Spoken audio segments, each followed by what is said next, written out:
On va dans Job, chapitre 14, au verset 14. Donc, dans Job 14, 14, dans la Bible, second 21, il est dit ici, mais si un homme meurt, virgule, revivra-t-il?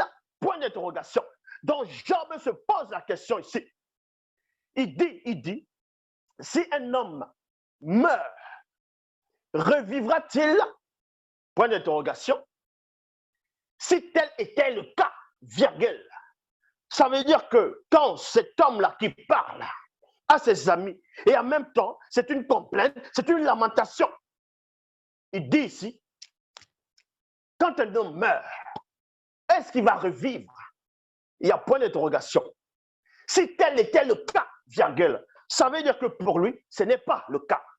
Donc, la notion de la réincarnation n'a pas lieu d'être.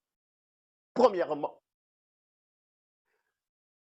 je garderai l'espoir pendant toute ma vie de lutte que ma situation vienne à changer. Point. La situation actuelle par rapport aux maux, aux souffrances, aux douleurs, à la malédiction que ce qu'on va appeler Satan dans les Bibles classiques l'a causé sous la valle de Yahvé. Dans la King James, version Bible du roi Jack, il est dit ici, si un homme meurt, virgule, vivra-t-il de nouveau? Il y a point d'interrogation. Tous les jours du temps qui m'est arrêté, j'attendrai jusqu'à ce que mon changement arrive. Il y a point ici. Mon changement. Maintenant, d'autres, des pauvres arrivistes, vont lire cette version, ils vont penser, ils vont adhérer, ils vont asseoir les doctrines ici. Que Job ici parlait de la réincarnation en fonction des traducteurs des Bibles, en fonction des versions. Parce que ce que vous ne devez pas ignorer, c'est quoi? C'est que beaucoup de ceux qui sont venus traduire les Bibles, que ce soit les Darby, Louis II, 1910, ainsi de suite, même les témoins de Jéhovah, il y a tellement de versions des Bibles classiques qui existent. Vous comprenez que parmi presque tous ces gens, c'était des racistes et des gens qui croyaient à la réincarnation, qui croyaient à beaucoup de choses. Donc, en fonction des versions, ils vont essayer de ramener un raisonnement caché. Et là, vous allez comprendre. Dans la traduction, Louis II, 1910, il est dit ici, si l'homme, une fois meurt, pouvait revivre, virgule, j'aurais de l'espoir tout le temps de mes souffrances. Il y a virgule ici, jusqu'à ce que mon état vint à changer. Il y a point. Bible Chouraki, si le brave meurt. Donc vous comprenez ici que dans d'autres versions, on parle de l'homme. Mais dans la Bible Chouraki, lui dit si le brave, c'est-à-dire en parlant de lui, sa condition à lui. Si le brave meurt, revit-il? Dans lui, là, actuellement, il se considère comme étant brave. S'il meurt, est-ce qu'il va revivre? Tous les jours de ma corvée, virgule, j'attends l'arrivée de ma mutation. Maintenant, la mutation, les gens vont lire ce passage. Je sais qu'il y a beaucoup d'adeptes de la théorie, y compris même cette femme qui est en Côte d'Ivoire. Et on va vous expliquer c'est quoi, quel est l'esprit qui anime cette femme-là. Donc, on vous dit ici jusqu'à l'arrivée de ma mutation. Et je sais aussi que beaucoup de personnes qui sont aussi adeptes de la réincarnation n'ont pas percé ces versets que je viens de donner par rapport à Job 14, 14. Donc, n'ont pas su lire à travers les lignes, n'ont pas pu pénétrer les profondeurs de ce verset en fonction des versions. Et d'autres aussi, maintenant, quand ils vont lire cela, ils vont dire, ah oui, c'est quand même étrange. Bon, mutation, c'est quoi? C'est changement. Une mutation, c'est un changement, c'est une évolution dans affectation d'un employé à un autre poste. Donc, les gens, maintenant, mal intentionnés, vont lire Job 14, 14 dans la traduction Bible Chouraki. Ils vont se dire que mutation ici, en gros, cette personne, l'âme de cette personne va changer, va être mutée dans un autre corps, une sorte de transmutation. Mais cela n'en est pas le cas. Traduction Pierre Guiguette, car l'homme sera mort, virgule, lorsqu'il aura rempli les jours de sa vie. Il vivra, point. J'attendrai jusqu'à ce que je renaisse, point. Donc ici, ils vont dire, vous voyez, vu que dans la traduction Pierre Guiguette, dans Job 14, il y a le mot qui apparaît à la fin. J'attendrai jusqu'à ce que je renaisse. Ils vont se dire, vous voyez, voilà le verset où, selon eux, Job reconnaît ouvertement devant ses compères, devant ses frères de race, devant ses amis, que la réincarnation existe. Non, mais vous devez comprendre une chose. Renaître ici, que je renaisse, ne veut pas dire qu'il va sortir de son corps physique, que son corps physique va mourir et que son âme va naître ailleurs, dans un autre corps. Ce n'est pas ce que ça veut dire ici. Pour mieux comprendre, on va aller dans Job 33, versets 19 à 25. Parce que quand Job parle ici de renaître, que je renaisse, il parlait de son corps.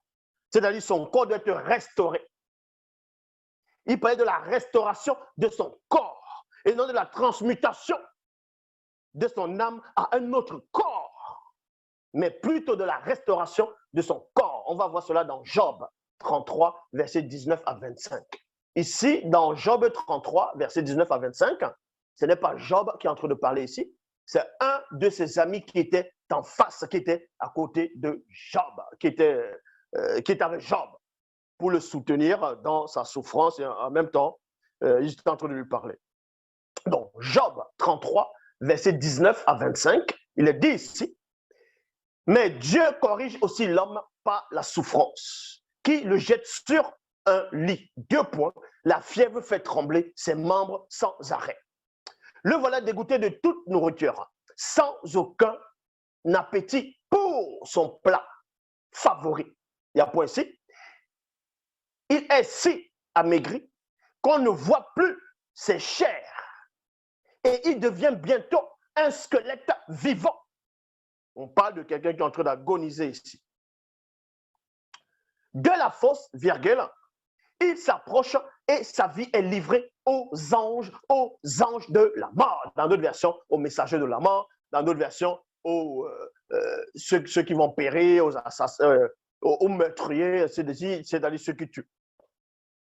Mais un ange se trouve peut-être près de ce malade. Vous voyez, il est question d'un malade ici. Un intermédiaire de Dieu pris entre 1000 qui lui rappelle son devoir. L'ange a pitié de lui et dit à Dieu, évite-lui de descendre dans la tombe. Il y a 2 points. J'ai trouvé un moyen de le délivrer. J'ai trouvé un moyen de le délivrer. Verset 25, dans la traduction pirote, clamère plutôt, il est dit ici, sa chair recouvre fraîcheur de jeunesse. Il revient au jour de son adolescence. Il y a virgule ici. Donc, ceux qui ne peuvent pas, qui n'arrivent pas à pénétrer la connaissance, qui s'émane par-delà les cieux visibles hors du voile, vont s'imaginer que dans Job 33, verset 25, que c'est une sorte de réincarnation. Or, dans Job 33, 25, il est dit ici que c'est quelqu'un, en gros, qui est en train d'agoniser, qui est en train de mourir, donc il n'avait plus presque la chair sur lui. Il était comme un squelette. Exactement quand on voyait les Éthiopiens à une époque, on voyait comment ils étaient malades, ils amaigris aussi. Donc, on va restaurer le corps de ce malade-là. On va restaurer, premièrement, dans le sens spirituel, il y a un ange qui va intercéder à Yahvé, Jéhovah, Elohim, l'Éternel. Et ensuite, dans le plan astral, il va être restauré. Et dans le sens visible, physique, dans sa chair, son corps va renaître. Non pas que cet homme était mort pour renaître ailleurs, pour redevenir jeune, pour être comme à l'époque de son adolescence, mais c'est ici, on parle de la restauration. C'est ce que Job disait dans le chapitre 14 au verset 14. Tandis que l'un de ses amis ici, dans Job 33, verset 25, collabore, accepte tout simplement les propos de Job dans Job 14, 14. Ici, il n'est pas question de réincarnation. Dans Job 14, 14, Bible seconde 21, il dit ici, si un homme meurt, revivra-t-il? Point d'interrogation. Si tel était le cas, vous n'avez pas besoin de sortir d'Advad, de Saint-Cyr, d'avoir des licences en chimie pour comprendre cela. Et si vous n'arrivez pas à lire le français, vous retournez à l'école et on va vous apprendre à lire. B-A-B-A. Donc, quand il est dit ici, si un homme meurt, revivra-t-il? Point d'interrogation. Si tel était le cas, ça veut dire que ce n'est pas le cas, que la notion de la réincarnation existe. Je garderai espoir pendant toute ma vie de lutte que ma situation vienne à changer la situation actuelle et non une nouvelle existence, et non une nouvelle vie, quelle que soit la forme